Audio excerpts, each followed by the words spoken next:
Kami, kelompok 3, hari ini akan melakukan kunjungan lapangan ke unit riset penelitian karet di Sungai Putih, Kecamatan Galang, Kabupaten Deli Serdang, Sumatera Utara. Sebelumnya, kami akan berkenalan terlebih dahulu. Kenalannya satu-satu aja.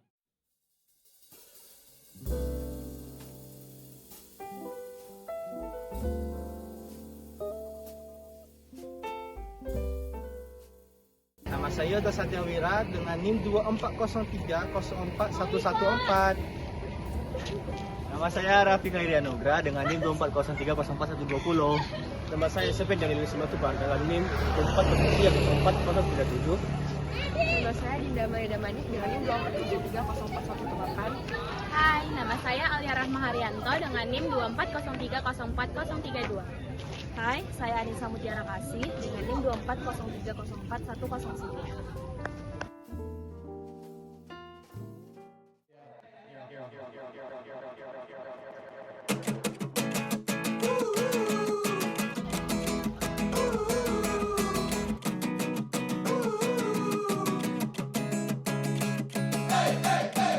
Chewing on all the things you say, moving on like we're all okay.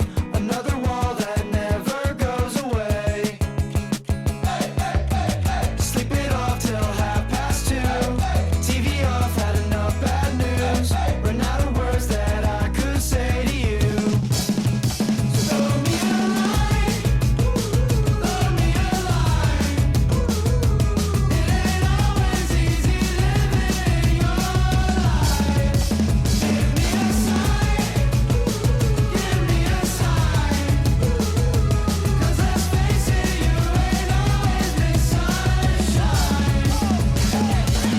Like where I'm at, always in your way. Someone else come and take my place. 'Cause this girl's mind changes day to day. Day to day, I swear, yeah. She split like the sole of my shoe.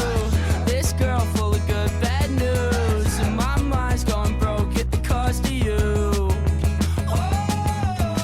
I'm always on time but too late. Act like you're all mine, but some days I can't make it through the maze of your mind. Throw me a line, throw me a line. It ain't always easy living in your life. Give me a sign, give me a sign. 'Cause let's face it, you ain't always been sunshine. Trip aktivitas. Banyak. Banyak. Banyak.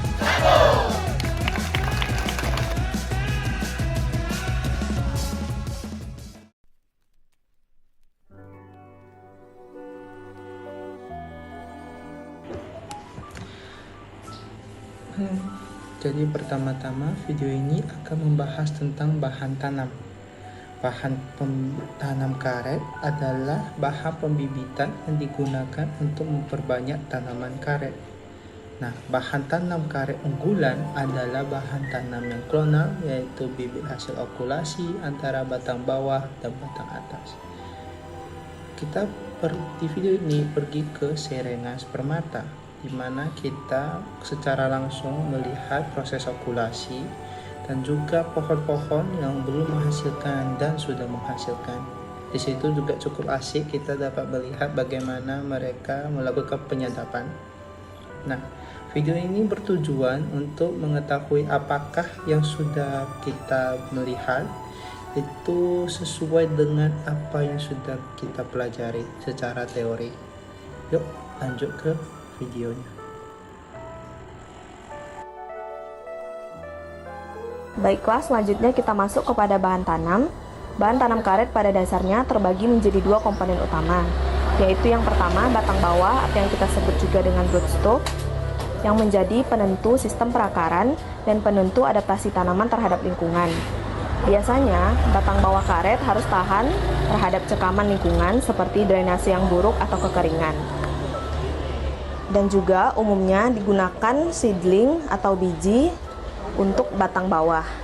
Tetapi pada pusat penelitian karet Sei Putih kemarin, mereka menggunakan kon daripada seedling atau biji. Karena seedling atau biji itu pertumbuhannya umumnya tidak seragam, Sedangkan jika menggunakan klon, pertumbuhannya lebih mudah untuk diprediksi dan seragam karena genetiknya sudah sama, dan juga walaupun lebih mahal, mereka tetap memakai klon untuk batang bawah. Yang kedua yaitu batang atas atau entres. Batang atas adalah bagian tanaman karet yang membawa sifat genetik produksi lateks, kualitas kayu, dan respons fisiologis lainnya. Bagian batang atas ini ditempelkan ke batang bawah melalui teknik okulasi. Entres harus berasal dari kebun entres yang tersertifikasi, sehat, bebas patogen, dan diambil dari cabang yang masih aktif tumbuh. Selanjutnya yaitu masuk ke bagian tipe entres. Tipe entres dibedakan berdasarkan umur dan kondisi fisiologisnya. Terbagi menjadi dua, yaitu entres hijau atau green scion ditandai dengan mata tunas yang masih muda dan kulit yang masih berwarna hijau. Yang kedua yaitu entres coklat atau kayu matang, berasal dari kayu yang lebih dewasa dan kulit yang sudah tebal atau berwarna coklat. Batang bawah karet yang baik ditandai oleh pertumbuhan yang cepat, diameter yang seragam, dan toleran terhadap penyakit seperti white root atau jamur akar putih dan red root, dan kompatibel atau cocok dengan berbagai klon entres berproduksi lateks yang tinggi. Selanjutnya yaitu stum mata tidur. Stum mata tidur adalah bibit karet hasil okulasi atau budding, yaitu hasil penyambungan antara batang bawah atau rootstock dengan batang atas entres yang dipelihara pada tahap nursery hingga siap tanam. Dalam praktiknya, budded stem artinya bibit yang telah ditempel entres, kemudian tunasnya dipotong di dekat zona sambungan, sehingga yang tertinggal adalah stum dengan mata okulasi yang masih dorman atau tidur.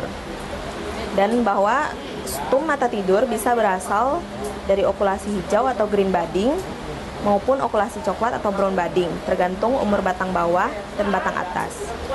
Jika ingin okulasinya berhasil, maka umur batang bawah harus sama dengan umur batang atas, karena agar jaringan kambium mereka aktif pada fase yang sama, sehingga okulasi bisa berhasil. Assalamualaikum warahmatullahi wabarakatuh. Kali ini kita bahas klon karet. Klon karet adalah bahan tanam yang berasal dari satu pohon induk unggul dan diperbanyak secara vegetatif, sehingga semua tanaman hasil perbanyakan memiliki sifat genetik yang sama. Karena itu, setiap klon menunjukkan ciri morfologi seragam tertentu seperti bentuk, ukuran daun, serta pertumbuhannya. Manfaat dari klon karet itu sendiri adalah produktivitas lebih tinggi karena berasal dari pohon induk unggul, mutu lateks lebih baik dan stabil, pertumbuhan seragam sehingga mudah dikelola di lapangan, tahan terhadap penyakit tertentu tergantung jenis penyakitnya, mempermudah identifikasi di lapangan melalui ciri morfologi daun dan pertumbuhan. Nah, di Indonesia sendiri, klon karet yang digunakan yang unggul dan umum dipakai meliputi seperti PB 260, IRR 39, BPM 24, RRIC 100, dan PR 300 karena produktif, cepat tumbuh, dan relatif tahan penyakit. Pemerintah juga menganjurkan penggunaan klon baru seperti PB 340, PB 330, IRR 104, IRR 104, serta RRIC 110 untuk meningkatkan mutu bahan tanam. Selain itu, kini mulai dikembangkan klon IRR seri 200, misalnya IRR 220, IRR 221, IRR 208, dan IRR 217 yang menawarkan potensi produksi lebih tinggi dan ketahanan lebih baik. Penggunaan klon-klon unggul ini bertujuan meningkatkan produktivitas dan kualitas hasil perkebunan karet nasional. Sekian. Saya akan membawa materi tentang perbandingan teori dan praktik di lapangan. Kesesuaian teori, perbandingan praktik, dan teori di lapangan. Perbandingan teori dan praktik batang atas dan batang bawah. Teori berasal dari seedling yang ideal berumur 10-12 bulan. Kedua, harus memiliki perakaran kuat, sehat, dan bebas penyakit. Yang ketiga, ditanam pada media pasir steril dan persemaian rapi.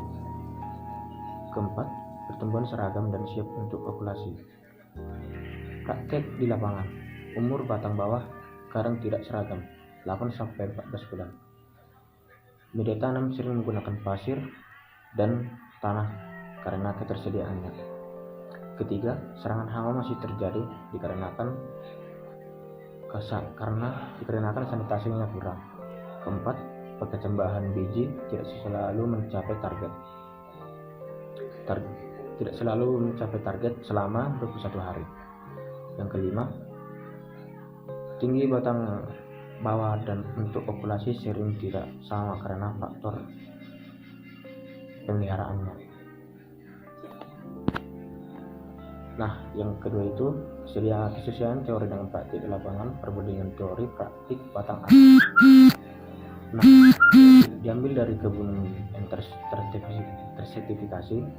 Kedua, mata tunas harus dari klon unggul atau dengan bibit unggul RIM, PB dengan BPM. Bagian yang gunakan mata tunas daun lebih bersih dan seragam. Okulasi dilakukan saat batang bawah coklat dan masa okulasi. Okulasi keberhasilan tinggi jika teknik benar. Praktik di lapangan. Tidak semua kebun memiliki entres standar. Banyak ambil dari kebun produksi. Yang kedua itu kadang memakai mata tunas di sisi karena ketersediaan terbatas. Okulasi sering dilakukan tergesa-gesa sehingga kegagalan dalam okulasi terjadi. Cuaca sering tidak mendukung seperti hujan dan kemarau, sehingga terjadi dalam perawatan penyiraman terhadap bibit karet.